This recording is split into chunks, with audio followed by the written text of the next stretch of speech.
안녕하세요. 충북대학교 병원 충북권역심내혈관 질환센터 심장내과에서 근무하고 있는 배장한 교수입니다. 운동선수가 운동을 하던 도중 아니면 경기를 하던 도중에 근육이나 관절을 다치고 나면은 치료를 받고 또 수술을 하기도 하죠. 그렇지만 수술이 끝나면은 바로 경기에 복귀하는 건 아니고 재활 치료를 거쳐서 근육의 힘을 키우고 관절의 유연성을 늘리게 됩니다. 그러니까 운동을 하시는 분이 다치면 재활 치료를 하는 것은 이미 상식이 되었죠. 하지만 심근경색증이나 심부전으로 심장을 다치고 났을 때는 심장 치료를 받는 재활 치료가 있다는 것을 말씀을 드리면 대부분의 환자분이나 보호자분들께서 심장이 재활 치료가 있는 건가요? 재활이 되는 건가요? 라고 의구심을 갖는 분들이 많습니다. 하지만 심장도 근육으로 만들어진 장기죠. 재활이 꼭 필요합니다. 이를 우리가 심장 재활 치료라고 부르는데요. 오늘 대한심장TV에서는 심장 재활 전문가이신 서울대학교 병원 운영 국립교통재활병원 재활의학과 재활 전문의이신 이구주 교수님을 모시고 이야기를 나눠보도록 하겠습니다. 교수님 안녕하세요. 안녕하세요. 재활의학과 이구주입니다. 자, 제가 시술을 해드리는 환자분들께서 심장 재활 치료를 받으시라고 말씀을 드리면 재활이요? 제가 뇌졸중도 아닌데 재활 치료가 필요한가요? 하면서 어리둥절하신 표정을 짓는 분들이 아직도 많으시거든요. 네, 맞습니다. 아직은 국내에서는 굉장히 생소해하시는 분이 많죠. 심장 재활 치료가 도대체 뭘까요? 심장 재활이라고 하면은 이제 심장 수술 혹은 이제 시술을 받으신 다음에 심장의 기능을 정상화하기 위한 일련의 치료 과정을 전체적으로 다 포함하는 개념입니다. 말씀하셨다시피 심장도 이제 큰 근육 덩어리인데요. 이것을 운동시키면 당연히 기능이 좋아집니다. 주로 심근경색, 심부전, 이제 폐 관련 수술, 말초동맥 질환 등을 진단받으신 분들에게 저희가 권해드리고 있는 재활 프로그램입니다. 심장을 운동시켜서 그냥 심장을 더 좋게 만드는 거라면 그냥 집에서 러닝머신 같은 거 그냥 하면 되지 않을까요? 건강하신 분이라면 유산소 운동 안 해보신 분이 없으실 거고요. 그렇게 하시면 대부분 심장 기능이 좋아지십니다. 그런데 심장 질환이 있다면 이야기가 조금 달라지는데요. 본인이 느끼기에 난 이상이 없다 하시는 분들도 심근경색으로 시술이나 수술을 받고 난 다음엔 운동 과정에서 혈압이 원래보다 많이 오른다던가 맥박이 평소보다는 빠르게 뛴다던가 하는 것들을 느끼게 되시고요. 또 하나 이제 대부분 환자분들이 느끼시는 것들이 운동한 이후에 쉽게 피로감을 호소하신다는 겁니다. 그에 반해서 심장재활은 엄격한 검사를 하고 나서 환자의 상태를 정확하게 파악을 하고 이미 매뉴얼화되어 있는 프로그램으로 수많은 전문가가 달라붙어서 진행하는 일련의 과정을 의미를 하는데요. 단순히 운동만을 얘기하는 것이 아니고 생활습관, 약 복용, 식이요법 등 모두 포함하는 광범위한 개념이 심장 재활이기 때문에 안전하고 환자를 위한 최선의 결과를 도출할 수 있다는 점에서 단순 유산소 운동과는 차이가 있습니다. 자, 이 교수님, 만약에 심장 재활 치료를 잘 받고 나면 심장이 얼마나 좋아질까요? 대부분 이것을 환자분들이나 보호자분들이 굉장히 궁금해 하시잖아요. 심장에 문제가 생기고 나면 전처럼 심장 재활 치료로 돌아갈 수 있을까요? 경증 환자, 중증 환자로 나눠서 생각하시면 좋을 것 같은데요. 심근경색 같은 경증 환자의 경우에는 심장 질환이 생기기 전 상태로 돌리는 것이 심장 재활의 목표입니다. 그런데 심부전 같은 경우에는 심박출량을 10에서 20% 정도만 상승시켜도 굉장한 목표를 달성하게 되는데요. 이렇게 말씀드리면 잘 감이 안 오실 텐데 저희가 정상 심박출량을 50% 정도로 가이드를 많이 잡는데 심박출량이 30%로 떨어지신 심부전 환자분들은 보통 계단만 조금 올라가셔도 숨이 많이 차시는데 이런 분들이 심장재활 프로그램을 다 마친 후에는 이제 숨도 안 차고 일상생활도 가능해서 너무 좋다. 이런 말씀들을 많이 하십니다. 심장 재활 치료라는 게 우리에게는 일반적으로는 좀 약간 생소한 개념이긴 한데 의학적으로 생각을 할 때는 효과가 정말 명백하게 검증이 되어 있죠? 네, 맞습니다. 연구 결과에 따르면 심장병을 겪은 환자가 약물이나 식이요법을 잘 하면 재발이나 합병증이 발생할 확률이 한 20-30% 정도 감소한다고 알려져 있거든요. 그런데 심장재활에 참여하면 추가로 또 20-30%가 또 위험도가 줄어든다고 되어 있고요. 2000년대 이후에 시행됐던 연구들을 쭉 조사해 보면 그 심혈관계 사망률과 재발률이 거의 절반에 가깝게 줄어든다고 알려져 있습니다. 심장 재활 치료가 그렇게나 좋은 효과를 내나요? 네, 그래서 우리나라에서도 국가에서 심장 재활의 필요성에 대해서 인정을 하기 시작을 했고요. 2017년부터 국민건강보험에서 치료비에 대해서 의료보험 혜택을 지원하고 있습니다. 1년에 외래 환자 같은 경우 연 36회, 입원 환자는 횟수 제한 없이 국가에서 지원을 하게 되는데요. 사실 이제 36회라는 횟수를 말씀드렸지만 많이 하시면 하실수록 효과가 더 있다는 것을 저희가 많이 경험하기 때문에 충분히 그 이상 더 많이 받으셔도 의미가 있습니다. 저희가 이제 심장 재활하면 이제 생각나는 게 뭐 태능에서 선수촌에서 선수들이 이렇게 마스크를 쓰고 네. 그리고 산소 소모량을 측정하면서 달리기 하고 이런 거를 갖다 먼저 떠오르게 되는데 구체적으로 어떤 과정을 통해서 이루어질까요? 말씀하신 것들을 처음 시작합니다. 그래서 제일 먼저 하는 것은 이제 환자에 대한 평가입니다. 심근경색 때문에 스텐트 시술을 받으신 분들이 심장재활을 가장 많이 받으시는 대상자가 되는데요. 이런 경증 환자라면 방금 이야기하셨던 그 운동부하 검사를 진행합니다. 맥박이나 혈압, 그 산소와 이산화탄소가 교환되는 능력 같은 테스트들을 시행을 해보는 거죠. 근데 신부전 같은 중증 환자분들은 마스크만 쓰셔도 너무 답답하셔서 이건 숨이 차셔가지고 그런 검사를 시행할 수 없고요.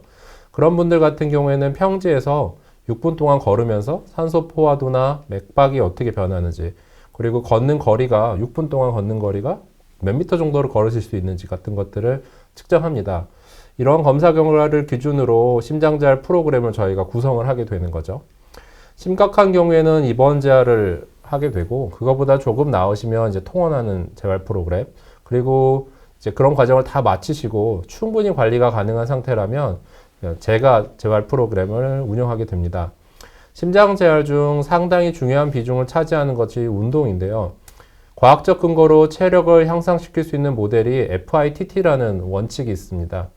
F는 빈도를 의미하고요. I는 강도, T는 시간과 형태를 뜻하는데, 이 요소들을 엄격히 전문가가 관리해서 운동 프로그램을 진행하게 됩니다. 운동뿐 아니라 생활습관 관리, 혈압, 지질, 콜레스테롤, 혈당 등의 수치를 모니터링하는 것과 관리, 그 다음에 심리적인 부분, 스트레스 관리 등 여러 가지 다양한 것들을 상담해 가면서 전문가들이 달라붙어서 심장재활 프로그램을 운영하고 있습니다. 그러니까 이제 심장 재활 프로그램이라고 하는 것이 단순한 운동뿐만 아니라 건강한 생활 습관을 돌려주려는 일련의 노력을 다 포함하는 거죠. 담배도 끊게 만들고 식이 습관 같은 것도 교정하고, 그리고 약물 순응도라고 해서 약을 잘 드시게 하고, 이런 것도 굉장히 중요합니다. 실제로 제가 작년에 경험했던 50대 남자 환자분인데요. 심근경색증으로 응급실로 오셨어요. 이제 심장을 먹여 살리는 혈관 관상동맥은 세 가닥이 있어서 심장 앞으로 내려오는 좌전하행지라는 혈관이 가장 큰 혈관인데, 그 혈관의 시작 부위가 완전히 막혀 있었습니다. 이 심근경색증 통증이 발생을 하고 한 4시간 정도 있다가 병원에 오셨거든요. 스텐트 시술은 매우 빠르고 잘 진행이 되었어요. 그런데 아까 이구주 교수님께서 말씀하셨던 이게 심장에 피를 짜내는 박출률이 한 50% 이상은 돼야 되는데 그 환자분은 40% 정도까지로 하강이 되었습니다.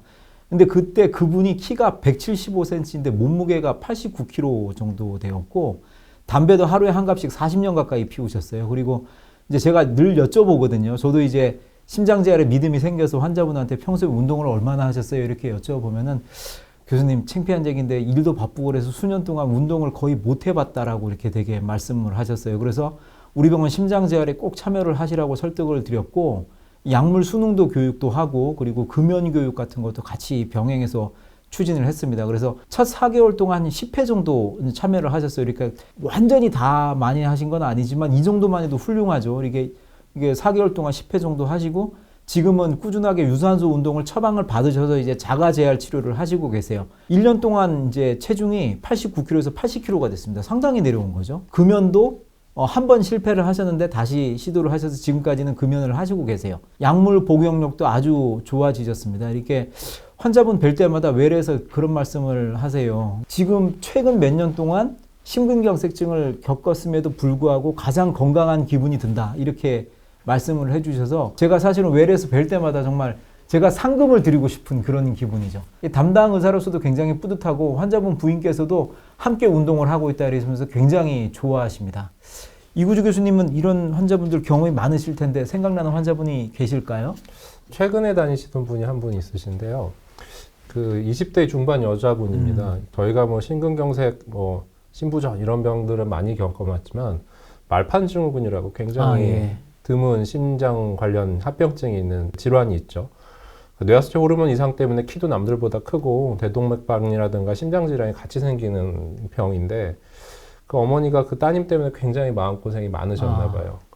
청소년기부터 이제 뭐 많이 힘들어했기 때문에 외래에 오셨는데 저한테 왔을 때는 이제 심장의 판막 치환술을 받은 지 얼마 안 된 시점에 숨이 너무 차서 흉부외과 교수님 보내주셨어요. 어떻게 좀 재활을 좀 해보면 어떻겠느냐. 키가 굉장히 큰 친구가 굉장히 구부정하게 숨도 차고 몸을 계속 수그리고 있으니까 목도 아프고 허리도 아프고 어깨도 아프고 다양한 통증을 동반된 채로 왔거든요. 통상적으로 심장재활을 저희가 처방을 할 때는 유산소 운동을 보통 근력 운동보다 선행해서 많이 시행을 합니다. 근데 이분 같은 경우에는 그 몸의 체형 변화 같은 것들이 같이 있었기 때문에 유산소를 하기 위한 몸을 만들어야 돼서 몸을 조금 순서를 좀 바꿔서 운동 프로그램을 짜드렸었고 2달 지나고 나서부터는 이제 웃으면서 들어오시는데 이제 아프지가 않다. 그리고 3달이 지났을 때는 내가 이제 일상생활을 해서 일을 할 수 있게 됐다. 그래서 그때 아주 기억에 남았던 게 그날 하필이면 저희가 운동부하 검사하기 조금 어려워서 저희 계단을 올라가면 혈압이 많이 오르지 않습니까? 그래서 환자보고 3층 계단을 한번 올라갔다 와서 그 시작 전과 계단을 오른 뒤에 한번 혈압과 맥박을 한번 재보자. 간단하게 저희가 테스트하는 것들 중에 한 가지가 있는데 했더니 너무 정상적인 거예요. 그 다음에 이제 그러면 이제 운동부하 검사를 해보자. 사실은 이 친구가 처음 시작할 때 운동부하 검사를 권장을 했는데 자기 도져서 힘들어서 이거 못한다. 흉부외과에서 벌써 하자고 했는데 벌써 여러 번 실패했다. 지난주일 겁니다. 검사를 했는데 운동부하 검사가 다 끝난 시점에서 저희가 기록지를 같이 봤더니 너무 잘했고요. 또 하나는 검사를 마쳐서 난 힘들어라고 멈췄는데 유산소 역치에 가질 않았어요. 다시 물어봤죠. 힘드셨어요? 그랬더니 솔직히 숨은 안 찼어요. 다리가 아파서 더 하기 싫었어요. 이러면서 검사를 마쳤었는데 본인도 그 상황이 너무 즐겁고 어머님도 이제 몇 년간 마음고생을 하셨는데 굉장히 즐거워하는 모습을 보면서 심장재활 치료가 참 환자들에게 의미가 있는 치료구나 라는 걸 다시 한번 느꼈습니다. 예, 이게 심장재활 치료는 임상에도 도입된 지가 그렇게 오래되지 못했어요. 우리나라 같은 경우에는. 그리고 심장재활 치료를 잘 해주는 병원도 많지가 않습니다. 그래서 심장내과 의사들조차도 처음에는 좀 약간 의구심들이 있었지만 지금은 심장재활 치료를 경험해 본 심장내과 의사나 흉부외과 선생님들 아니면 호흡기내과 선생님들은 적극적으로 권하시게 됩니다. 환자분들이 6분 걷기 테스트를 한다든가 아니면은 우리가 트레드밀이라고 하는데요. 러닝머신에서 달리기를 하는 거죠. 그게 지표가 정말 좋아집니다. 할 때마다 환자분이 숨이 덜 차게 되고 그리고 잔존 심장 기능이 좀 부족하더라도 더 효율적으로 심장을 쓸 수 있게 되고 폐도 마찬가지고요. 이런 면에서 심장재활 치료는 정말 우리나라가 정책적으로나 아니면 병원에서 더 권해야 되는 치료라고 생각을 합니다. 그리고 이구주 교수님 이게 어떻게 일반인들한테 좀 약간 생소할 수도 있는 그런 개념인데, 그죠? 자세한 설명에 정말 감사드리고, 근데 이제 이게 말로만 의사들이 이렇게 설명을 드려서는 사실 실감이 되게 안 나게 돼 있어요. 환자분들도 보호자분들도 심장재활 치료 얘기는 들어봤는데 어떻게 하는 거지? 이렇게 해서 이게 실감이 안 나죠. 어려운 개념이죠. 그렇죠. 네. 그래서 자, 대한심장TV에서는 다음 심장재활 2편에서는 실제로 병원에서 심장재활 치료가 어떻게 진행되는지를 보여드리려고 합니다. 그리고 병원으로 찾아가서 심장재활 치료의 자세한 방법과 설명을 갖다가 보여드리고 그때 우리 또 이구주 교수님께서 자세한 설명을 덧붙여 주시도록 하겠습니다. 자, 그럼 다음 편에서 또 뵙는 건가요? 네, 맞습니다. 예, 감사합니다. 그러면 다음 편도 기대해 주십시오. 감사합니다. 감사합니다.